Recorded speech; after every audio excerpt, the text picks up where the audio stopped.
미국 에너지부가 발칵 뒤집혔습니다. 한국이 핵융합 상용화를 15년이나 앞당겼기 때문입니다. 미국은 구체적 일정조차 없었습니다. 70년 종주국의 자존심이 무너지는 순간이었죠. 하지만 진짜 충격은 따로 있었습니다. 직접 현장을 확인하러 간 에너지부 고위 관료가 목격한 건 미국이 하청업체로 여겨온 나라의 압도적 실체였습니다. 그 충격적인 전말을 지금 공개합니다. 시작하기 전 구독과 좋아요, 그리고 대한민국 화이팅 댓글로 한국을 응원해주세요. 워싱턴 에너지부 본관 지하 2층 브리핑룸에 긴급 소집 알림이 울린 건 월요일 아침 7시 15분이었습니다. 저는 커피잔을 내려놓고 복도를 걸으며 직감적으로 알 수 있었습니다. 보통 월요일 정례 브리핑은 9시입니다. 7시 15분 소집이라는 건 주말 사이에 뭔가 터졌다는 뜻이죠. 브리핑룸 문을 열자마자 눈에 들어온 건 스크린에 띄어진 빨간 글씨였습니다. 대한민국 핵융합 상용화 목표 2035년 공식 선언. 저는 로버트 해밀턴, 미국 에너지부 과학국 핵융합 에너지 프로그램 부차관보입니다.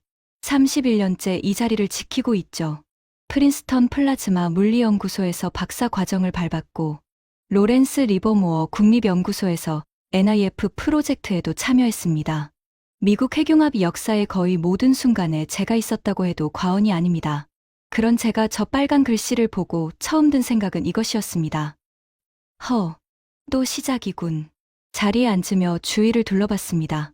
과학국 차관보 대리인 앤드류 모건이 이마를 짚고 있었고 국립재생에너지연구소의 캐서린 박사가 태블릿을 연신 넘기고 있었습니다. 국가해관보국 쪽에서 온 폴 데이비스는 팔짱을 낀 채 스크린을 노려보고 있었죠. 시작하겠습니다. 브리핑을 맡은 건 아시아 에너지 동향 분석관 레이첼 윤이었습니다. 한국계 미국인 3세인 그녀는 최근 동아시아 에너지 정책 보고서를 연달아 올리고 있었죠. 지난 금요일 대한민국 정부가 공식 발표했습니다. 핵융합 상용화 목표 시점을 기존 2050년에서 2035년으로 15년 앞당긴다고요. 회의실 여기저기서 코웃음이 터졌습니다. 15년을 앞당겨 핵융합을 뭘로 보고? 폴이 먼저 입을 열었습니다. 저도 속으로 같은 생각이었습니다. 핵융합 상용화를 15년 앞당긴다는 건 화성에 5년 안에 도시를 짓겠다는 소리만큼이나 황당하게 들렸으니까요.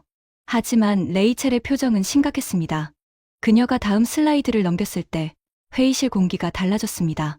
문제는 이겁니다. 이번 주 국제에너지기구 IEA에서 특별 보고서가 나왔는데요. 스크린에 IEA 보고서 표지가 떴습니다. 제목은 이랬습니다. 글로벌 핵융합, 경쟁 아시아의 부상과 미국의 과제. 이 보고서 73페이지에 이런 문장이 있습니다. 현재 핵융합 상용화에 가장 가까운 국가를 순위로 매긴다면 대한민국을 1위로 평가하지 않을 수 없다. 순간 제 손에 들린 커피잔이 탁자에 부딪혔습니다. 뜨거운 커피가 손등에 튀었지만 신경 쓸 겨를이 없었습니다. 뭐라고? IEA가 한국을 1위로? 캐서린 박사가 안경을 벗으며 되물었습니다. 저도 귀를 의심했습니다. IEA는 에너지 분야에서 가장 보수적이고 신중한 기관입니다. 그런 기관이 핵융합 경쟁에서 한국을 1위로 지목했다고요? 근거가 뭡니까? 제가 물었습니다. 목소리가 자기도 모르게 날카로워져 있었습니다. 레이첼이 슬라이드를 넘겼습니다. 세 가지입니다. 첫째, KSTAR의 1억도 플라즈마 유지 세계 신기록. 둘째, ITER 프로젝트에서의 압도적 제조 역량. 셋째, 정부 차원의 2035년 상용화 로드맵 확정. 저는 의자 등받이에 몸을 기댔습니다.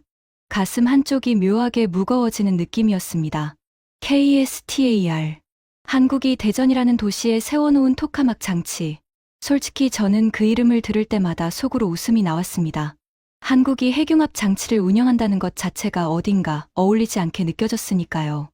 미국은 70년 넘게 핵융합을 연구해왔습니다.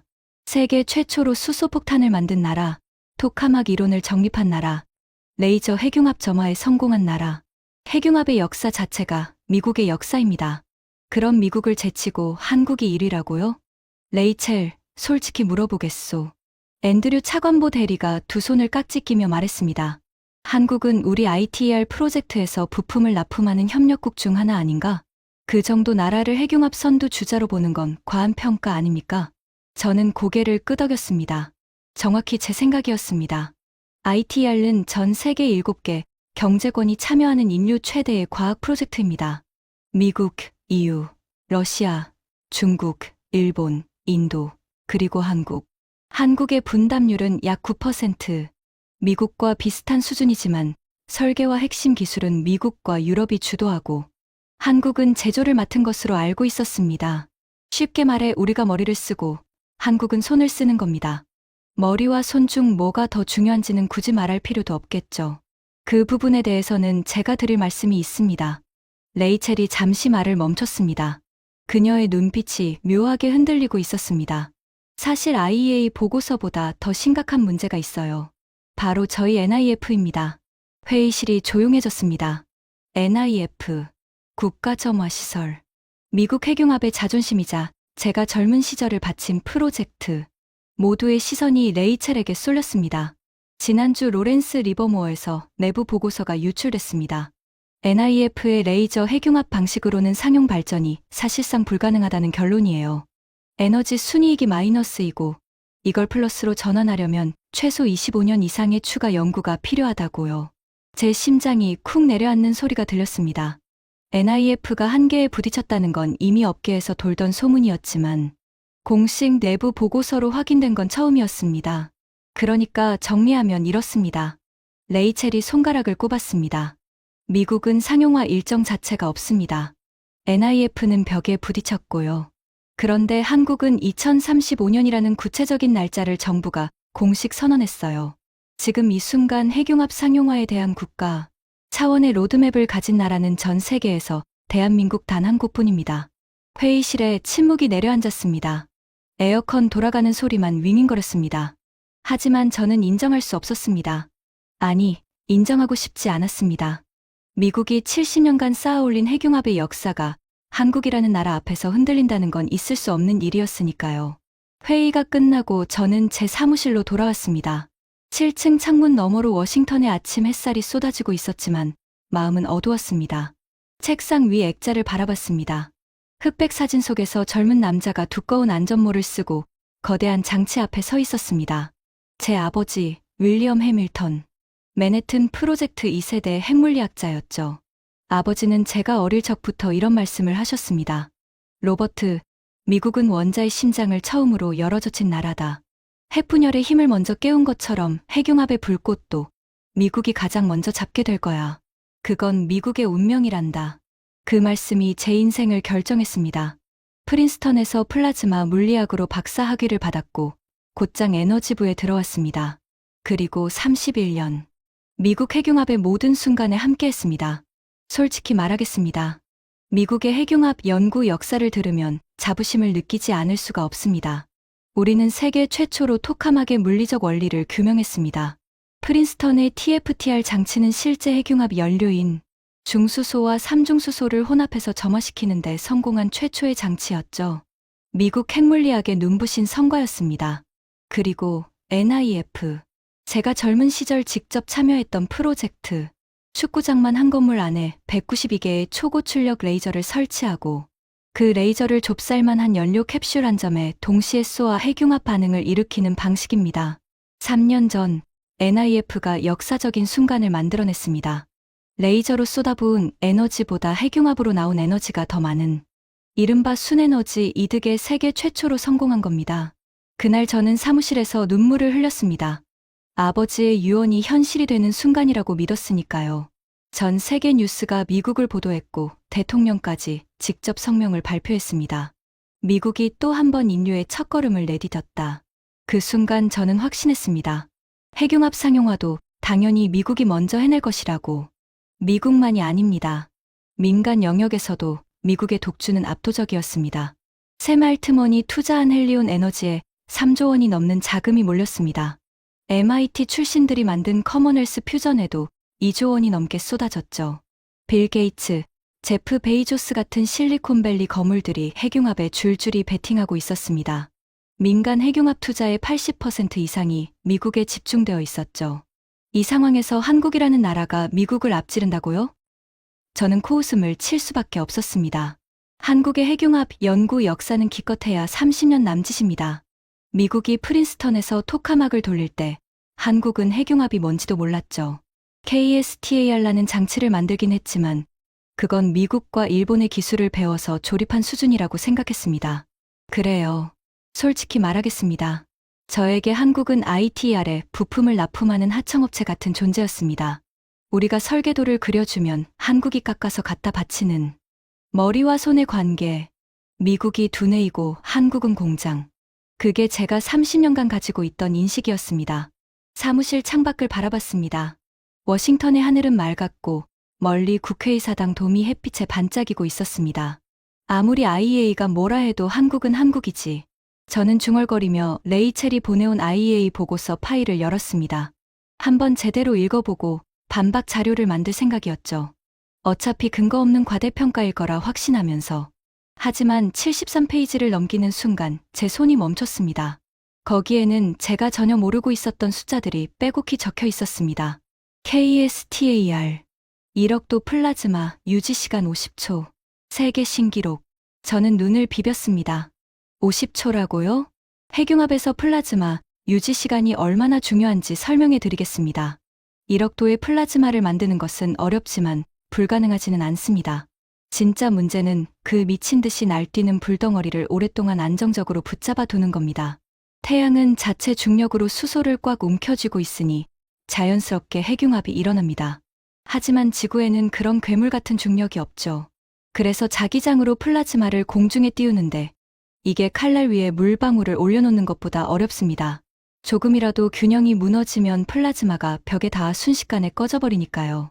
미국의 NIF는 레이저 방식이라 유지 시간이 나노초 단위입니다. 10억분의 1초. 순간적으로 번쩍하고 끝나는 거죠. 유럽의 JET는 5초. 일본의 JT60SA는 가동 직후 기술 문제로 제대로 된 기록조차 내지 못하고 있었습니다. 그런데 한국이 50초라고요? 저는 계산기를 두드려 봤습니다. 유럽 최고 기록의 10배. 숫자가 맞는지 3번을 확인했습니다. 맞았습니다. 등골이 서늘해지는 느낌이었습니다. 하지만 저는 고개를 저었습니다. 유지 시간이 길다고 해서 곧바로 상용화로 이어지는 건 아닙니다. 아직 갈 길이 멀어요. 미국의 기초과학 역량을 한국이 따라오려면 한 세대는 더 걸릴 겁니다. 그렇게 스스로를 다독이며 보고서를 계속 읽었습니다. 하지만 페이지를 넘길 때마다 불안감이 조금씩 자라나고 있었습니다.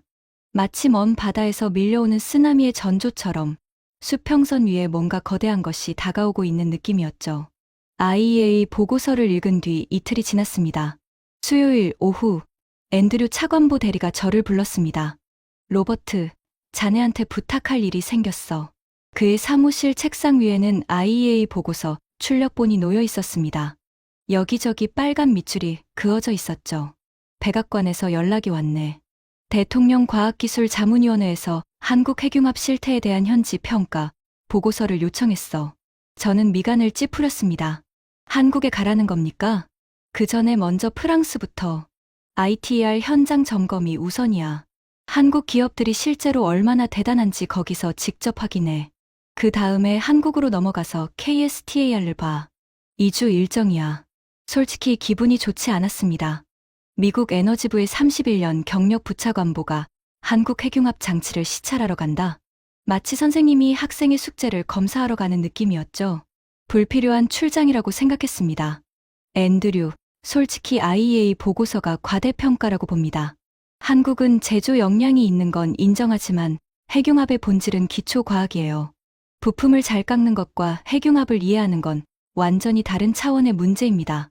앤드류가 안경 너머로 저를 바라봤습니다. 나도 그렇게 생각해. 그래서 자네가 가야 하는 거야. 자네가 직접 가서 한국이 과대평가됐다는 걸 객관적 데이터로 증명해와. 그러면 백악관에 보고하기도 편하고. 그 말에 저는 고개를 끄덕였습니다. 맞습니다. 제가 직접 가서 눈으로 확인하고 한국의 한계를 명확하게 짚어오면 되는 겁니다. 오히려 좋은 기회라고 생각했죠. 알겠습니다. 가죠. 출장 준비를 하면서 한 가지 찜찜한 것이 있었습니다. 레이첼이 보내온 추가 자료였습니다. 해밀턴 부차관보님, 출장 전에 이것만 한번 봐주세요. 첨부 파일을 열었습니다. 미국 민간 핵융합 스타트업 현황 분석 자료였습니다. 헬리온 에너지, 3조 원 넘게 투자받았지만 실증 성과는 아직 제로. 상용화 시제품 출시 일정을 3번이나 연기, 커먼웰스 퓨전, MIT 출신 천재들이 모였지만 초전도 자석 시제품 단계에서 발이 묶여 있음. TAE 테크놀로지 20년 넘게 연구했지만 핵융합 반응 자체를 아직 일으키지 못함. 이름만 화려하고 실속은 없는 목록이 이어졌습니다. 미국 민간 핵융합에 투자된 총 금액이 8조 원을 넘는데 실제로 핵융합 반응에서 의미 있는 성과를 낸 곳이 단 한 곳도 없다는 결론이었습니다. 가슴이 답답해졌습니다. 하지만 저는 애써 무시했습니다. 민간은 민간이고 정부 연구는 다릅니다. NIF가 점화에 성공한 건 엄연한 사실이니까요. 상용화 벽에 부딪힌 건 아쉽지만 기초과학에서 미국을 이길 나라는 없습니다. 출장 전날 밤 짐을 꾸리면서 아내 마거릿에게 말했습니다. 프랑스하고 한국 다녀올게. 2주 정도 걸릴 거야. 한국, 웬 한국? 핵융합 때문에 한국이 뭔가 대단한 걸 해냈다는데 직접 확인해 보려고. 마거릿이 커피잔을 내려놓으며 물었습니다. 한국이 핵융합을, 한국이 그런 기술이 있어? 저는 웃으며 대답했습니다. 그러니까 확인하러 가는 거지. 아마 별거 아닐 거야. 여행 가방 지퍼를 올리면서 책상 위 아버지 사진이 눈에 들어왔습니다. 두꺼운 안전모를 쓰고 거대한 장치 앞에서 환하게 웃고 있는 젊은 아버지. 걱정 마세요, 아버지. 태양을 먼저 잡는 건 미국입니다. 저는 조용히 중얼거렸습니다. 그때만 해도 저는 몰랐습니다. 이 출장이 제 31년 경력에서 가장 충격적인 이주가 될 거라는 사실을. 그리고 프랑스 남부의 한 건설 현장에서 제가 평생 믿어온 확신이 처음으로 금이 가기 시작할 거라는 사실을. 비행기 안에서 저는 여전히 태평하게 와인 한 잔을 기울이고 있었습니다. 창밖으로 대서양의 구름이 끝없이 펼쳐져 있었고 저는 이 출장이 그저 형식적인 확인 절차에 불과할 거라고 굳게 믿고 있었죠. 하지만 비행기가 착륙하는 순간부터 제가 70년 동안 미국이 쌓아올린 핵융합의 자부심은 한 겹 한 겹 벗겨지기 시작했습니다. 그 시작은 프랑스 남부 카다럿이라는 작은 마을에 세워진 인류 역사상 가장 거대한 과학 실험실에서였습니다. 프랑스 마르세유 공항에 내린 건 출발 다음날 오전이었습니다. 지중해의 뜨거운 바람이 얼굴을 때렸습니다. 렌터카를 몰고 북쪽으로 1시간. 프로방스의 라벤더 들판 사이로 난 길을 따라가자 갑자기 풍경이 바뀌었습니다. 올리브 나무 너머로 거대한 콘크리트 구조물이 솟아 있었습니다. 수십 대의 크레인이 하늘을 찌르고 있었고 대형 트레일러들이 줄지어 드나들고 있었죠. ITER, 국제열핵융합실험로. 인류가 지금까지 시도한 과학 프로젝트 중 가장 거대한 것. 총 사업비 30조 원. 35개국이 참여하는 인류 최대의 도전. 정문에서 신원 확인을 마치고 안내를 맡은 ITER 국제기구 직원 장 피에르를 만났습니다. 50대 초반의 프랑스인으로 ITER 건설 현장에서 15년째 근무하고 있다고 했습니다. 해밀턴 부차관보님, 환영합니다. 오늘 일정은 어떻게 잡으실 겁니까? 한국이 담당한 부품들의 실제 상태를 직접 확인하고 싶습니다. 진공 용기, 초전도 자석 관련 부품, 전원 장치, 전부요. 장 피에르가 잠깐 멈칫했습니다. 그리고 의미심장한 미소를 지었습니다. 그러면 먼저 전체 현황부터 보시는 게 좋겠습니다. 한국 부품만 보시면 오해하실 수 있거든요. 오해라니. 무슨 오해가 있다는 건지 의아했지만 그의 안내를 따랐습니다. 현장 관제 센터에 들어서자 벽면 가득 공정 현황판이 붙어 있었습니다. 7개 참여국의 부품 납품 상태가 색깔로 표시되어 있었죠. 초록은 정상, 노랑은 지연, 빨강은 심각한 지연. 저는 그 현황판을 보는 순간 숨이 멈추는 줄 알았습니다. 미국, 노란색 3개, 빨간색 2개. EU, 노란색 5개, 빨간색 3개. 일본, 노란색 2개, 빨간색 1개. 러시아, 빨간색 4개. 인도, 노란색 4개, 빨간색 2개. 중국, 노란색 3개. 그리고 한국. 전부 초록색이었습니다. 단 하나의 예외도 없이. 이게 무슨 상황입니까? 제 목소리가 자기도 모르게 갈라졌습니다. 장 피에르가 어깨를 으쓱했습니다. 이게 바로 제가 말한 오해입니다. 한국 부품만 보시면 모든 게 순조로운 프로젝트 같아 보이거든요. 현실은 정반대죠. ITER는 지금 총체적 난국입니다. 완공이 원래 일정에서 8년 넘게 지연되고 있어요. 예산도 당초보다 4배 이상 불어났고요. 그런데 한국만 제때 납품하고 있다고요? 제 때가 아닙니다. 장 피에르의 표정이 진지해졌습니다. 한국은 납기보다 빨리 완성해서 기다리고 있는 상태입니다. 다른 나라가 따라오질 못하니까 조립을 못하고 있는 겁니다. 솔직히 말씀드리면 ITER 사무국 내부에서는 이런 농담이 돌아요. 한국에 전부 맡겼으면 벌써 완공됐을 거라고. 제 관자놀이에서 맥박이 뛰기 시작했습니다. 농담이라고 했지만 그 안에 담긴 무게가 가볍지 않았습니다. 직접 보여드리겠습니다. 이쪽으로 오시죠. 장 피에르를 따라 거대한 조립동으로 들어섰습니다. 높이 60m의 건물 내부에 들어서는 순간 저는 압도당했습니다. 천장이 보이지 않을 만큼 높은 공간에 은빛 금속 구조물이 우뚝 서 있었습니다. 저것이 토카막 진공용기의 섹터입니다. 총 9개 섹터를 조립해서 하나의 거대한 도넛 모양을 만드는데 저기 보이는 4개가 한국이 만든 겁니다. 저는 가까이 다가갔습니다. 손으로 금속 표면을 만져봤습니다. 놀라울 만큼 매끄러웠습니다. 수천 톤짜리 거대한 구조물의 표면이 손바닥처럼 부드러운 겁니다. 이 용기의 용접 정밀도가 얼마나 되는지 아십니까? 장 피에르가 물었습니다. 오차 범위 2mm 이내입니다. 높이 12m, 무게 500톤짜리 구조물의 이음새가 머리카락 2가닥 정도의 오차 안에 있다는 뜻이에요. 저는 아무 말도 할 수 없었습니다. 2mm. 이건 보통 기술이 아닙니다. 핵융합로의 진공용기는 내부에 1억 도의 플라즈마를 가둬야 합니다. 용접 하나가 어긋나면 진공이 깨지고 플라즈마가 벽에 닿아 장치 전체가 파손됩니다. 그래서 용접 정밀도가 생명인데 500톤짜리 괴물을 2mm 오차로 붙인다는 건 상상하기 어려운 수준이었습니다. 이걸 만든 곳이 어딥니까? 현대중공업. 한국의 조선소입니다. 조선소가 핵융합로 부품을. 그게 한국의 비밀이에요. 장 피에르가 웃었습니다. 조선소에서 수십만 톤짜리 LNG, 선박을 만들던 기술자들이 핵융합로를 깎고 있는 겁니다. 그 사람들한테 정밀 용접은 밥 먹듯이 하는 일이거든요. 다른 나라에는 이런 인력풀 자체가 없습니다. 가슴이 묵직해졌습니다. 하지만 인정하기 싫었습니다. 제조를 잘하는 것과 핵융합을 이해하는 건 다른 문제 아닙니까? 부품 제조 역량이 뛰어나다는 건 인정합니다. 하지만 ITER의 핵심 설계는 유럽과 미국이 주도했지 않습니까? 한국은 주어진 도면대로 만든 것 아닌가요? 제가 반박했습니다. 장 피에르가 잠시 생각하더니 고개를 저었습니다. 해밀턴 부차관보님, 한 가지 보여드릴 게 있습니다. 장 피에르가 저를 데리고 간 곳은 초전도 자석 조립동이었습니다. ITER의 심장이라고 불리는 곳이죠. 토카막이 작동하려면 1억 도의 플라즈마를 자기장으로 공중에 띄워야 합니다. 그 자기장을 만드는 게 바로 초전도 자석입니다. 이 자석의 성능이 곧 핵융합로의 성능을 결정합니다. ITER의 토로이달 필드 자석은 총 18개입니다. 각각 높이 17m, 무게 360톤. 세계에서 가장 크고 강력한 초전도 자석이에요. 장 피에르가 설명을 이어갔습니다. 이 자석 안에 들어가는 초전도 선재가 핵심인데 전 세계에서 이 수준의 초전도 선재를 안정적으로 대량 생산할 수 있는 곳이 사실상 한 곳뿐입니다. 어딥니까? 한국의 고려제강 자회사입니다. ITER에 납품되는 초전도 선재의 상당 부분을 공급하고 있어요. 저는 잠시 멈췄습니다.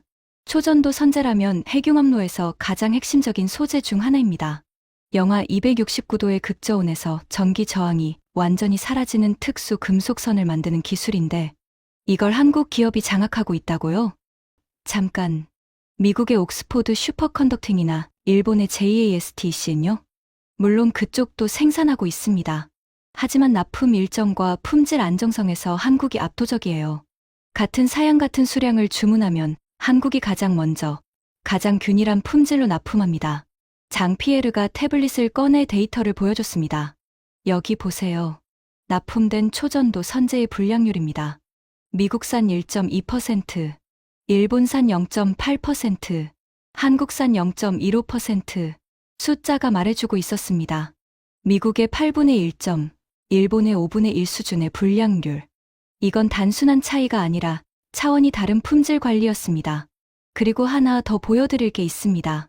장 피에르가 저를 다른 건물로 안내했습니다. 전원 공급 장치동이었습니다. 1억 도의 플라즈마를 만들려면 엄청난 전력을 순간적으로 쏟아부어야 합니다. 그 전력을 공급하는 초고전압 전원 장치. 이건 한국의 다원시스라는 기업이 만들었어요. 거대한 장비들이 줄지어 서 있었습니다. 건물이 진동할 정도의 에너지를 다루는 장비임에도 소음은 놀라울 만큼 적었습니다. 그리고 플라즈마 내부에서 가장 가혹한 환경에 노출되는 부품이 디버터입니다. 1억도에 가장 가까운 곳에서 엄청난 열과 입자, 폭격을 직접 맞아야 하는 부품이에요.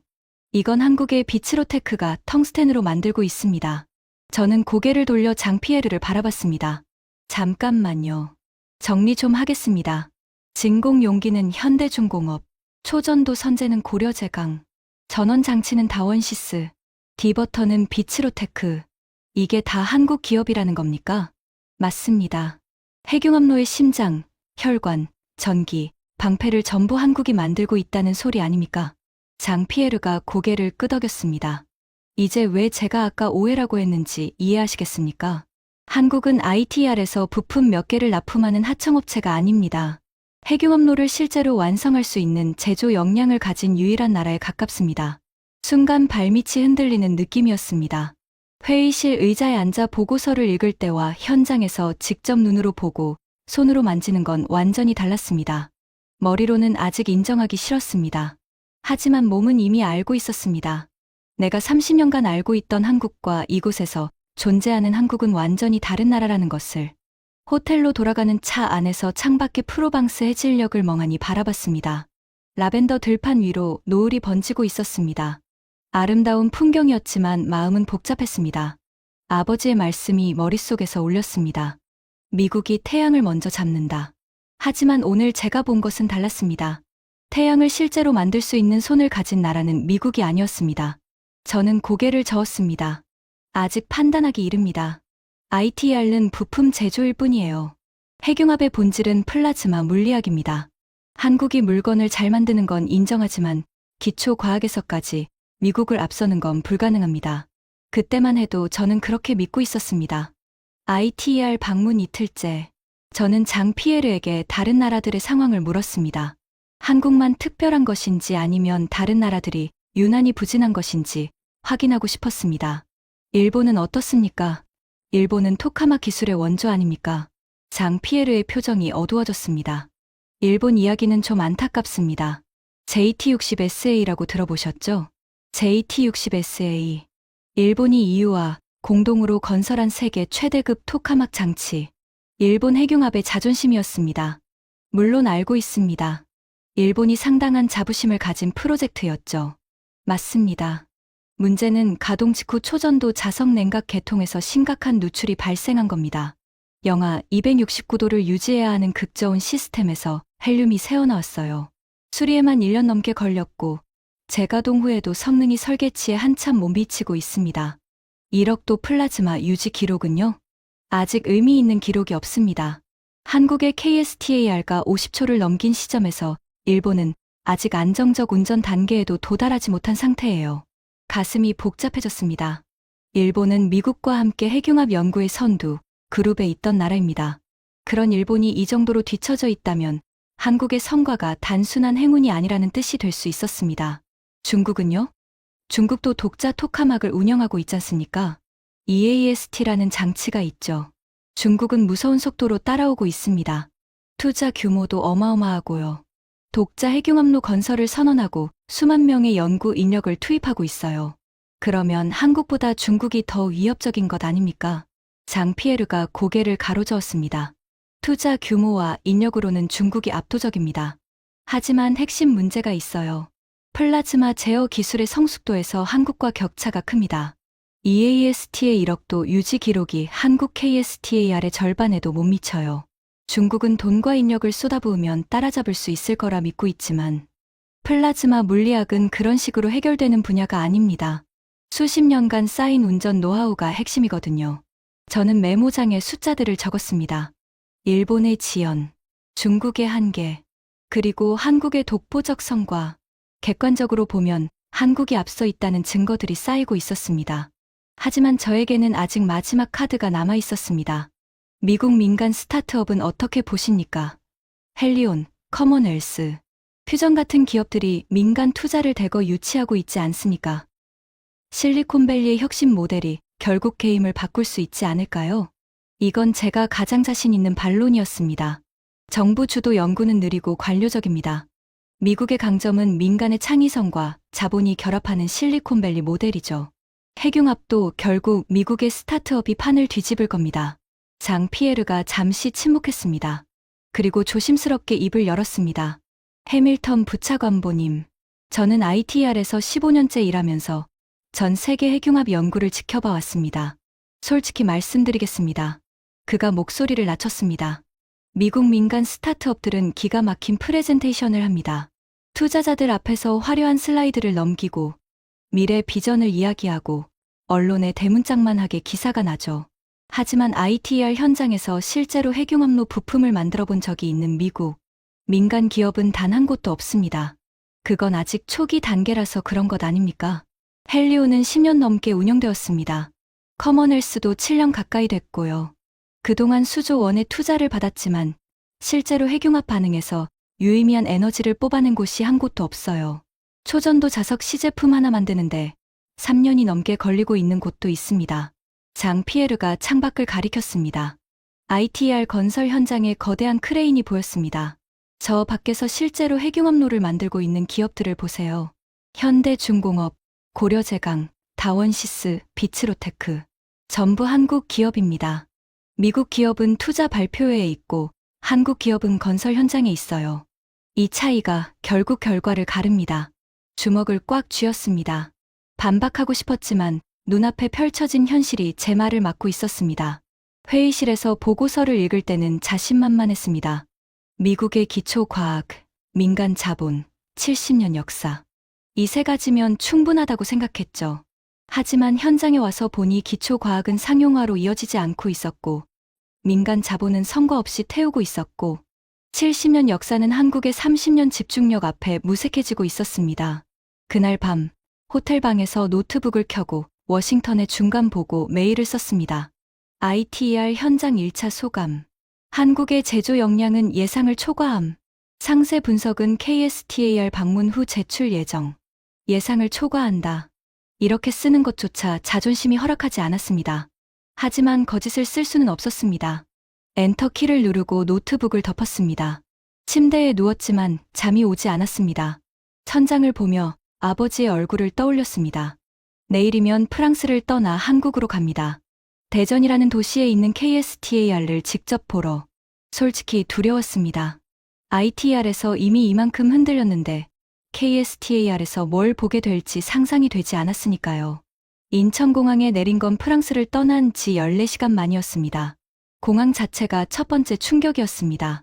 워싱턴 덜레스 공항과는 차원이 다른 깨끗함과 효율성. 입국 심사부터 짐 찾기까지 걸린 시간이 채 20분이 안 됐습니다. 하지만 이건 시작일 뿐이었습니다. KTX라는 고속열차를 타고 대전까지 1시간. 차창 밖으로 스쳐 지나가는 한국의 풍경을 보면서 기묘한 감정이 올라왔습니다. 깔끔하게 정돈된 도시들, 산 사이를 뚫고 지나가는 터널들, 시속 300km로 흔들림 없이 달리는 열차. 대전역에서 내려 택시를 탔습니다. 한국핵융합에너지연구원은 대전 유성구라는 곳에 있었습니다. 과학기술단지가 밀집해 있는 지역으로 연구소와 대학이 즐비한 곳이었죠. 연구원 정문 앞에 섰을 때 먼저 눈에 들어온 건 건물 옆에 세워진 커다란 조형물이었습니다. 도넛 모양의 토카막을 형상화한 것이었죠. 그 아래 한글과 영어로 적혀 있었습니다. KSTAR, Korea Superconducting Tokamak Advanced Research. 안내를 맡은 건 이정우 박사라는 40대 중반의 한국인 연구원이었습니다. MIT에서 플라즈마 물리학 박사 학위를 받고 한국에 돌아와 KSTAR 운전에 참여하고 있다고 했습니다. 해밀턴 부차관보님, 먼 길 오시느라 수고 많으셨습니다. 유창한 영어였습니다. 목소리에 자신감이 묻어 있었지만 겸손한 태도였죠. 이 박사, 단도직입으로 물어보겠습니다. KSTAR의 1억도 플라즈마, 유지 기록이 실제로 50초입니까? 제 질문에 이정우 박사가 잠깐 미소를 지었습니다. 직접 보시는 게 가장 정확할 겁니다. 이쪽으로 오시죠. 복도를 걸어 KSTAR 실험동에 들어섰습니다. 이중 보안문을 통과하자 거대한 공간이 나타났습니다. 그리고 그 중앙에 저는 발걸음을 멈췄습니다. 은빛 금속으로 둘러싸인 거대한 장치가 방 한가운데 자리 잡고 있었습니다. 높이 약 5m, 지름 약 4m. 그 주위로 굵은 파이프와 케이블이 거미줄처럼 뻗어 있었고 계기판들이 빼곡히 붙어 있었습니다. KSTAR.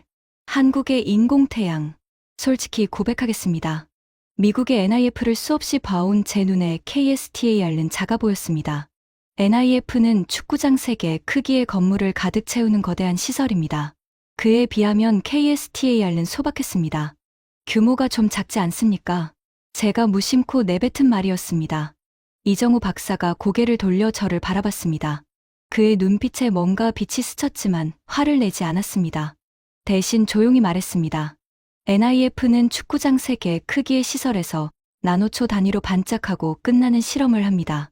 KSTAR는 이 방 안에서 1억 도의 불꽃을 50초 동안 유지합니다. 어느 쪽이 상용 발전에 가까운 기술인지는 부차 관보님이 더 잘 아실 텐데요. 한 대 맞은 느낌이었습니다. 정확한 지적이었습니다. NIF의 레이저 방식은 순간적인 점화에는 성공했지만 연속적인 에너지 생산과는 거리가 먼 기술입니다. 실제 발전소를 만들려면 KSTAR와 같은 토카막 방식이 현실적인 유일한 해법이었죠. 실례했습니다. 계속 설명해 주시죠. KSTAR의 핵심을 말씀드리겠습니다.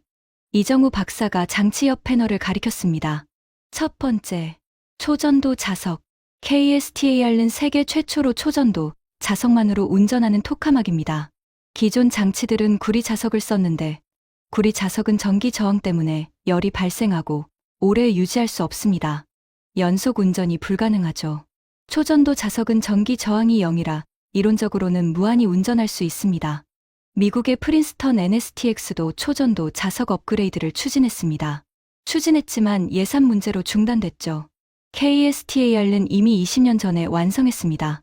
두 번째 일격이었습니다. 미국이 예산 때문에 못한 것을 한국이 20년 전에 해냈다는 사실. 저는 입술을 깨물었습니다. 두 번째, 텅스텐 디버터. 이정우 박사가 장치 하단의 부품을 가리켰습니다. 디버터는 플라즈마에서 튀어나오는 불순물을 걸러내는 부품입니다. 1억 도의 플라즈마와 가장 가까이 있으니까 가장 혹독한 환경에 노출되죠. 예전에는 탄소 소재를 썼는데 탄소가 연료를 흡수해버리는 치명적인 문제가 있었습니다. 그래서 텅스텐으로 교체한 거군요. 맞습니다. 문제는 텅스텐이 가공하기가 극도로 까다로운 소재라는 점입니다. 전 세계에서 이 수준의 텅스텐 가공 기술을 가진 곳이 몇 안 됩니다. 우리는 자체 기술로 완성했고 교체 직후에 세계 신기록이 나왔습니다. 세 번째 일격. 저는 메모를 하다가 펜을 멈췄습니다. 하나하나가 기초 과학이 아니라 응용 기술, 소재 기술, 제조 기술의 영역이었습니다. 미국이 강점이라고 자부하는 기초 과학 위에 한국은 그것을 현실로 만드는 실행력을 쌓아 올린 겁니다. 직접 보여드리겠습니다. 이정우 박사가 KSTAR 제어실로 저를 안내했습니다. 대형 모니터 수십 개가 벽면을 가득 채우고 있었고 연구원 20여 명이 각자 자리에서 데이터를 모니터링하고 있었습니다. 마침 내일 실험 운전이 예정되어 있습니다. 부차 관보님이 원하시면 직접 관전하실 수 있습니다. 심장이 빨라졌습니다. 물론이죠. 보겠습니다. 그날 밤 호텔에서 잠을 설쳤습니다. 내일이면 1억 도의 불꽃을 직접 보게 됩니다. 프랑스에서 시작된 균열이 한국에서 얼마나 더 커질지 솔직히 두려웠습니다. 새벽 5시에 눈이 떠졌습니다. 창밖으로 대전의 아침이 밝아오고 있었습니다. 멀리 계룡산의 능선 위로 해가 떠오르는 게 보였습니다. 태양. 진짜 태양. 오늘 저는 인간이 만든 태양을 보러 갑니다. 연구원에 도착한 건 아침 8시였습니다. 이정우 박사가 제어실 앞에서 기다리고 있었습니다. 그의 표정이 전날과 달랐습니다. 긴장과 흥분이 동시에 묻어있는 얼굴이었죠. 오늘 실험 목표는 1억 도 플라즈마를 40초 이상 안정 유지하는 겁니다.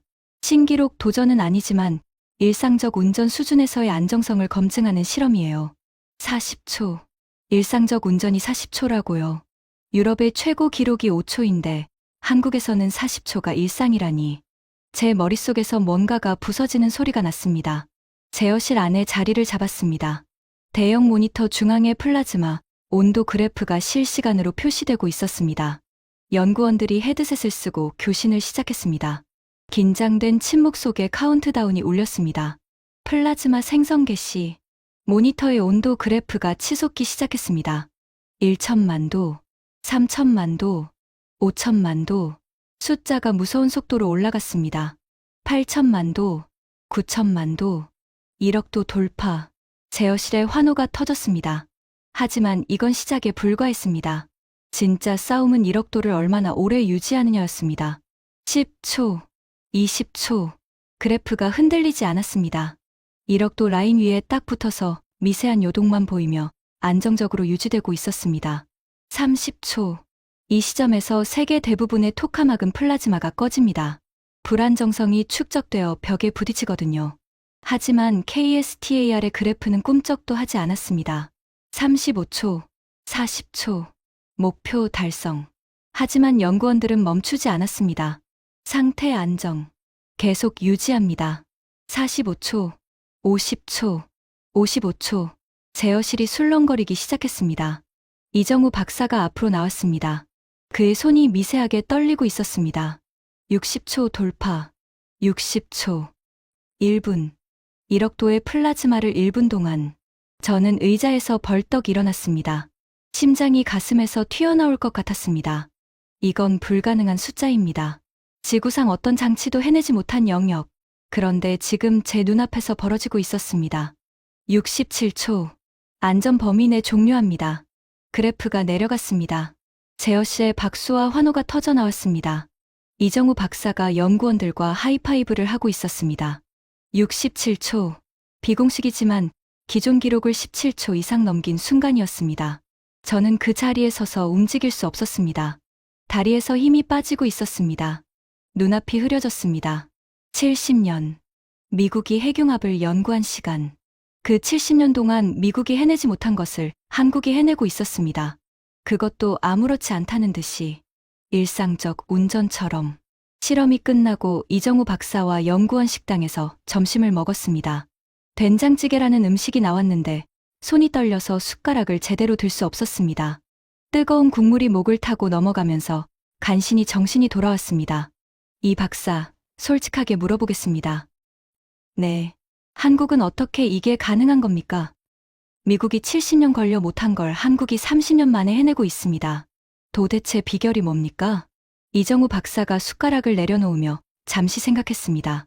두 가지라고 생각합니다. 첫 번째는 집중입니다. 집중이요? 미국은 핵융합 연구 방식이 분산되어 있습니다. NIF의 레이저 방식, 프린스턴의 토카막, 민간 스타트업의 다양한 실험, 방향이 여러 갈래로 나뉘어 있죠. 각각의 예산이 줄어들고 서로 경쟁하느라 정작 하나를 깊이 파지 못합니다. 한국은 다릅니까? 한국은 처음부터 토카막 하나에 올인했습니다. KSTAR 하나에 30년간 국가 역량을 집중 투입한 겁니다. 연구원들이 한 가지 장치의 특성을 수십 년간 파악하고 개선하고 최적화한 거예요.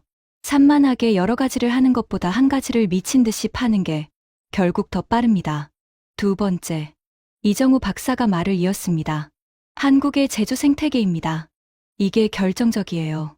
ITR에서도 그 이야기를 많이 들었습니다. 핵융합 연구는 이론만으로는 한 발짝도 전진할 수 없습니다.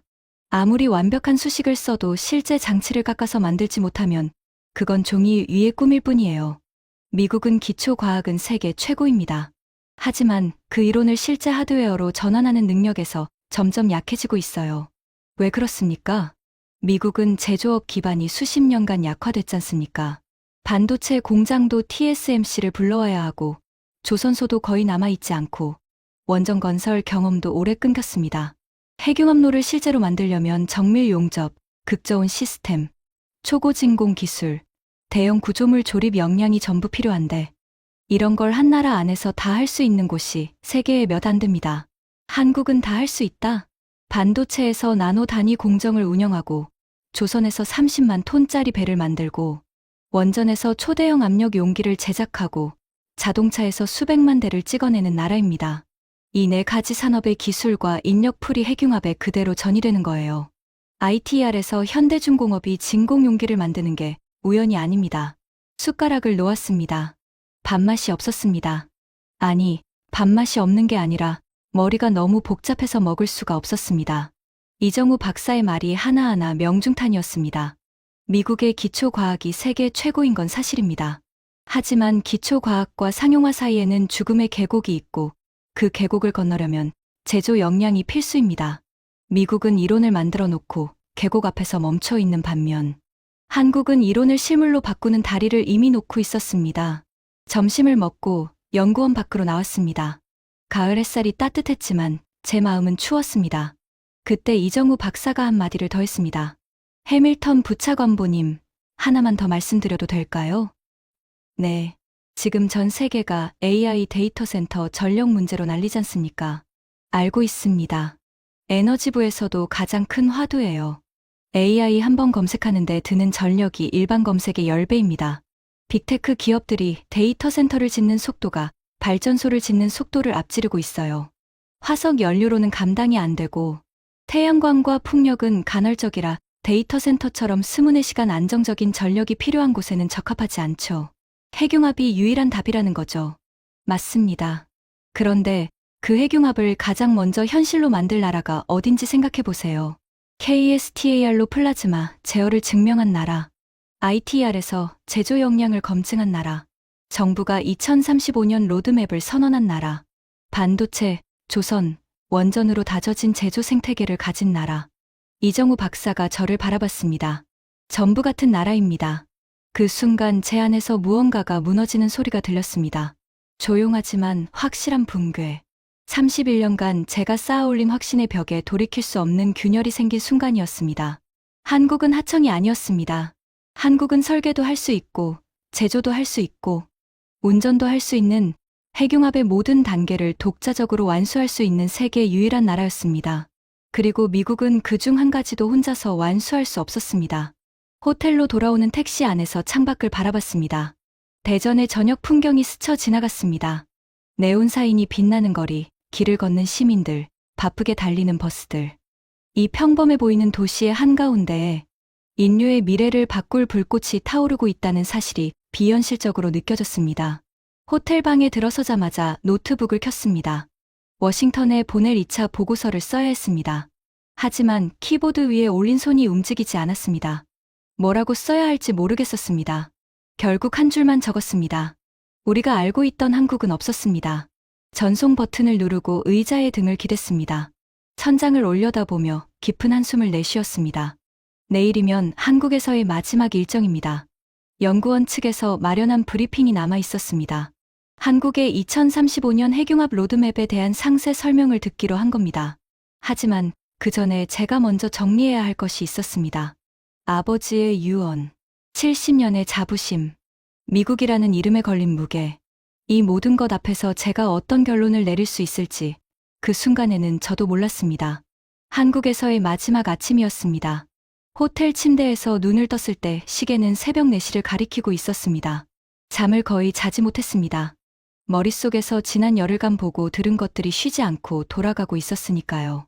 ITR의 초록색 현황판, 현대중공업의 2mm 정밀 용접, 고려제강의 초전도 선재, KSTAR 제어실 모니터에서 치솟던 온도 그래프, 67초, 침대 옆 탁자 위에 지갑이 놓여 있었습니다.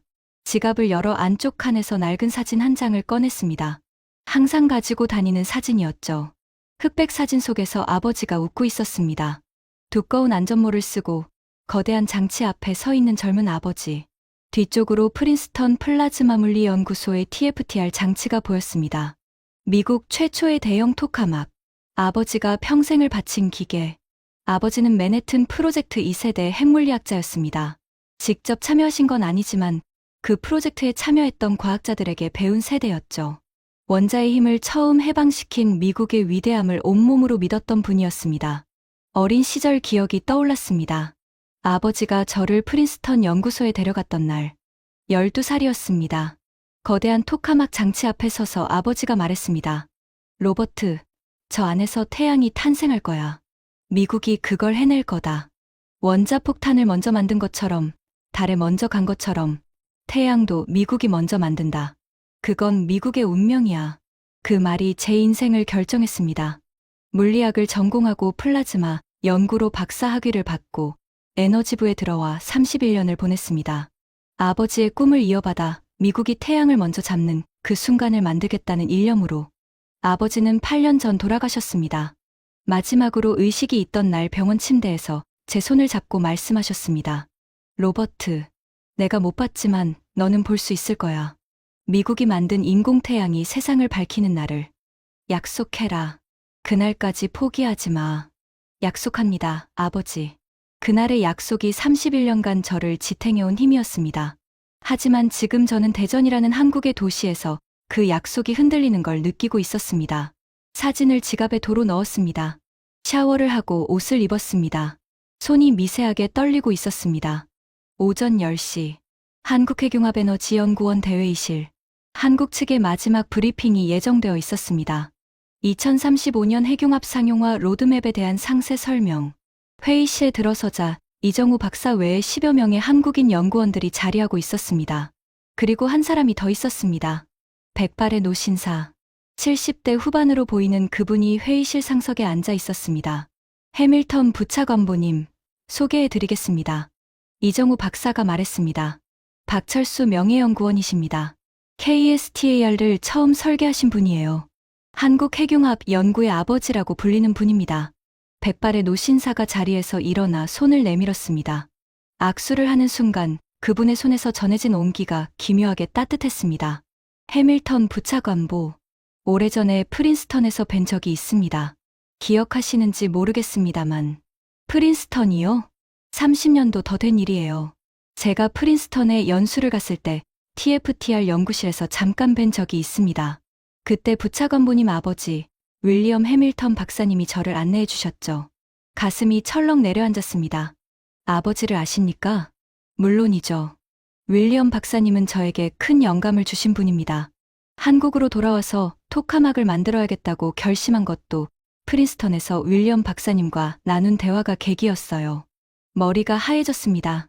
한국해경합의 아버지가 제 아버지에게 영감을 받았다고요? 박철수 명예연구원이 조용히 미소 지었습니다. 윌리엄 박사님이 저에게 이런 말씀을 하셨어요. 해경합은 한 나라의 것이 아니라 인류의 것이다. 누가 먼저 해내든 그건 인류 전체의 승리다. 부디 한국에 돌아가서도 포기하지 마라. 눈앞이 흐려졌습니다. 커피잔을 잡은 손에 힘을 줬지만 떨림이 멈추지 않았습니다.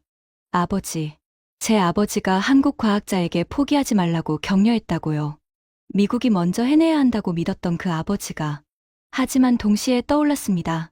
아버지는 미국이 먼저라고 말씀하셨지만 그보다 더 자주 하셨던 말이 있었습니다. 해경합이 실현되는 날, 인류는 자유로워진다. 미국이 먼저라는 건 아버지의 자부심이었고 해경합이 실현되는 날이라는 건 아버지의 꿈이었습니다. 자부심과 꿈 중에 뭐가 더 중요한지는 아버지도 알고 계셨을 겁니다. 박철수 명예연구원이 스크린을 켜며 브리핑을 시작했습니다. 한국해경합 2035 로드맵을 설명드리겠습니다. 스크린에 타임라인이 떴습니다. KSTAR에서 검증된 기술을 바탕으로 한국형 해경합 실증로 KDMO를 건설한다. 조선, 원전, 반도체에서 검증된 한국의 제조 생태계를 총동원한다. 현대중공업이 진공용기를, 고려제강이 초전도 자석을, 두산에너빌리티가 열교환 시스템을 만든다. 국가 예산을 대폭 증액하고 민관 합동 체제로 전환한다. 하나하나가 구체적이었습니다. 빈칸이 없었습니다. 이론이 아니라 실행 계획이었습니다. 누가 무엇을 언제까지 만드는지가 전부 짜여 있었습니다. 미국의 민간 스타트업들과 비교해 보겠습니다. 박철수 명예연구원이 비교 슬라이드를 띄웠습니다. 헬리온 에너지, 상용 발전 목표 시점을 3번 연기. 현재까지 해경합 반응에서 순에너지, 이득 달성 실패. 커먼웰스 퓨전, 초전도 자석 시제품 제작 단계. 실제 해경합 실험은 아직 시작도 못함. TAE 테크놀로지, 독자 방식 연구 20년. 상용화 일정 미정. 그리고 한국, KSTAR. 1억도 50초 세계 신기록. 운전 노하우 20년 축적. ITER. 핵심 4대 부품 전략 납품. 납기 준수율 100%. KDMO. 실증로 건설 계획 확정. 2035년 최초 전력 생산 목표. 두 목록의 차이가 압도적이었습니다. 한쪽은 계획과 투자, 다른 한쪽은 실적과 실행. 한쪽은 미래형 문장, 다른 한쪽은 과거형과 현재형 문장. 제가 30년간 믿어왔던 미국의 우위가 완전히 뒤집히는 순간이었습니다. 브리핑이 끝났습니다. 박수 소리가 울렸지만 제 귀에는 들리지 않았습니다. 박철수 명예연구원이 자리에서 일어나 제게 다가왔습니다. 해밀턴 부차관보, 윌리엄 박사님이 살아 계셨다면 오늘의 한국을 보시고 뭐라고 하셨을까요? 목이 메어 바로 대답할 수 없었습니다. 한참을 침묵한 뒤에야 간신히 입을 열었습니다. 아마 이렇게 말씀하셨을 겁니다. 누가 먼저인지는 중요하지 않다. 인류가 해냈다는 것이 중요하다고. 박철수 명예연구원이 고개를 끄덕이며 제 어깨를 가만히 잡았습니다. 그 말씀이 맞습니다. 우리는 경쟁자가 아니라 같은 꿈을 꾸는 동료입니다. 저는 고개를 숙였습니다. 눈에서 뜨거운 것이 흘러내렸습니다. 31년간 지켜온 자존심도 70년간 쌓아온 종주국의 자부심도 그 순간만큼은 중요하지 않았습니다. 인천공항에서 워싱턴행 비행기에 올랐을 때 창밖으로 한국의 서해안이 내려다 보였습니다. 작은 섬들이 점점이 흩어진 바다. 저 바닷물 한 바가지에 핵융합의 원료가 담겨 있다는 사실이 새삼스럽게 떠올랐습니다. 석유는 특정 나라의 땅 밑에만 있습니다. 하지만 핵융합의 연료인 중수소는 바다 어디에나 있습니다. 바닷물 1리터에서 추출한 원료가 석유 300리터를 대체할 수 있는 에너지를 냅니다. 지구의 바닷물이 마르지 않는 한 핵융합 연료는 무한합니다. 그것이 핵융합 혁명의 본질이었습니다. 에너지의 권력이 자원을 가진 자에서 기술을 가진 자로 완전히 넘어가는 문명사적 대전환. 석유를 가진 나라가 세계를 지배한 지난 100년. 중동의 사막 위에 세워진 마천루들. 러시아의 가스관이 좌우하는 유럽의 겨울. 미국의 셰일혁명이 뒤흔든 글로벌 에너지 질서. 이 모든 것이 핵융합 앞에서 무의미해집니다. 그리고 그 핵융합을 가장 먼저 현실로 만들 나라가 석유 한 방울 나지 않는 대한민국이라는 아이러니. 자원이 없어 서러웠던 나라. 에너지를 수입하기 위해 매년 200조 원을 받아 건너로 보내야 했던 나라. 그 나라가 이제 인류 역사상 가장 강력한 에너지원의 열쇠를 쥐고 있었습니다. 비행기 안에서 노트북을 열었습니다. 백악관에 제출할 최종 보고서를 써야 했습니다. 제목을 적었습니다. 글로벌 핵융합, 경쟁 현지 평가 보고서, 미국의 전략적 재설정이 필요한 시점. 펜을 들고 한참을 고민했습니다. 그리고 쓰기 시작했습니다. 첫째, 한국의 핵융합 역량은 과대평가가 아니라 과소평가되어 있었습니다. KSTAR의 성과는 세계 어떤 장치와도 비교할 수 없는 수준이며 ITER에서의 제조 역량은 독보적입니다. 한국은 핵융합의 하청업체가 아니라 사실상 유일한 완성자입니다. 둘째, 미국의 핵융합 전략은 근본적 재검토가 필요합니다. NIF의 레이저 방식은 상용화 한계가 명확하고 민간 스타트업은 투자 대비 실증 성과가 부재합니다. 분산된 연구 방향을 재정비하고 토카막 기반 실증로 건설에 국가 역량을 집중해야 합니다. 셋째, 한국을 경쟁자가 아닌 전략적 파트너로 재설정할 것을 건의합니다. 한국의 제조 역량과 미국의 기초 과학을 결합하면 핵융합 상용화를 앞당길 수 있습니다. 한국을 배제하고 독자 노선을 고집하면 미국은 핵융합 시대에 뒤처질 위험이 있습니다. 세 번째 항목을 쓰는 손이 떨렸습니다. 미국 에너지부의 부차관보가 한국과의 협력을 건의한다. 이것은 70년 핵융합 종주국의 자존심을 내려놓는 일이었습니다. 하지만 아버지의 말씀이 떠올랐습니다. 핵융합은 한 나라의 것이 아니라 인류의 것이다. 아버지가 한국의 젊은 과학자에게 포기하지 말라고 격려했듯이 저도 한국의 성취를 인정하고 손을 내밀어야 했습니다. 그것이 아버지의 진짜 유산이었습니다. 보고서의 마지막 문단을 적었습니다. 지난 100년간 세계의 에너지 지도는 석유를 가진 자가 그렸습니다. 하지만 앞으로 100년의 지도는 태양을 만드는 기술을 가진 자가 그리게 될 것입니다. 미국이 그 지도에서 중심에 남으려면 우리만의 힘으로 되는 시대는 끝났다는 현실을 직시해야 합니다. 대한민국이라는 나라가 자원 하나 없이 오직 기술과 집념만으로 인류의 가장 오래된 꿈에 가장 가까이 다가섰다는 사실을 저는 현장에서 두 눈으로 확인했습니다. 엔터 키를 눌렀습니다. 그리고 노트북을 천천히 닫았습니다. 창밖으로 태평양 위에 구름이 끝없이 펼쳐져 있었습니다. 구름 사이로 햇빛이 쏟아지고 있었습니다. 진짜 태양. 인류는 수십만 년 전부터 저 태양을 바라봤습니다. 태양이 주는 빛과 열 덕분에 살아남았고 문명을 일궜습니다. 하지만 태양은 항상 하늘에만 있었습니다. 인간의 손이 닿을 수 없는 곳에. 그런데 지금 한반도의 작은 도시 대전에서 인간이 만든 태양이 타오르고 있습니다. 1억 도의 불꽃이 보이지 않는 자기장의 그릇 안에서 안정적으로 빛나고 있습니다. 그리고 그 불꽃을 만든 사람들은 석유 한 방울 나지 않는 나라의 과학자들이었습니다. 아버지, 약속을 지키지 못해서 죄송합니다. 태양을 먼저 잡는 건 미국이 아닐 수도 있습니다. 하지만 아버지의 더 큰 꿈은 이루어지고 있습니다. 핵융합이 실현되는 날, 인류는 자유로워진다. 그날이 오고 있습니다. 그리고 그날을 가장 먼저 가져올 나라는 아버지가 30년 전 프린스턴 연구실에서 포기하지 말라고 격려했던 그 나라입니다. 이상하게도 가슴이 따뜻해졌습니다. 패배감이 아니었습니다. 경이었습니다. 자원이 없다는 것. 그것은 약점이 아니라 날 수밖에 없는 이유였습니다. 땅에서 캐낼 것이 없으니 머리에서 만들어내야 했고, 그 절박함이 결국 인류의 미래를 바꾸는 기술을 탄생시켰습니다. 비행기가 워싱턴에 가까워지고 있었습니다. 창밖으로 미국의 동부 해안선이 보이기 시작했습니다. 내일이면 이 보고서가 백악관에 올라갑니다. 미국 핵융합 정책의 방향이 바뀔 수도 있습니다. 쉽지 않은 싸움이 될 겁니다. 70년 종주국의 자존심을 내려놓으라는 건의를 받아들일 사람이 얼마나 될지 모르겠습니다. 하지만 저는 두렵지 않았습니다. 아버지가 가르쳐 주신 것처럼 진짜 용기는 승리를 좇는 게 아니라 진실을 인정하는 것이니까요. 지금 이 순간에도 대전의 KSTAR 안에서는 1억 도의 불꽃이 타오르고 있습니다. 눈에 보이지 않는 자기장의 그릇 안에서 태양보다 7배. 뜨거운 불이 인간의 명령에 따라 조용히 빛나고 있습니다. 그 불꽃 하나가 석유의 시대를 끝내고 새로운 문명의 문을 열게 될 겁니다. 전 세계가 이 경쟁에 뛰어들고 있습니다. 미국의 거대 자본, 중국의 물량 공세, 유럽의 기술 연합. 하지만 지금 이 순간 가장 앞에 서 있는 나라는 석유 한 방울 나지 않는 대한민국입니다. 100년 전 세계의 운명은 석유를 가진 자들의 손에 달려 있었습니다.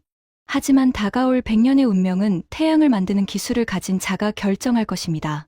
그리고 그 역사의 중심에 대한민국이 서 있습니다. 여러분은 이 거대한 전환의 시대를 어떻게 준비하고 계십니까? 지금까지 미국 에너지부 관료가 대한민국 인공태양 앞에서 경험한 충격적인 이야기였습니다. 석유 한 방울 없는 나라가 인류의 에너지 미래를 바꾸고 있습니다. 이 자랑스러운 이야기를 주변에 널리 공유해주세요. 구독과 좋아요도 부탁드립니다. 지금까지 감동 피치였습니다. 감사합니다.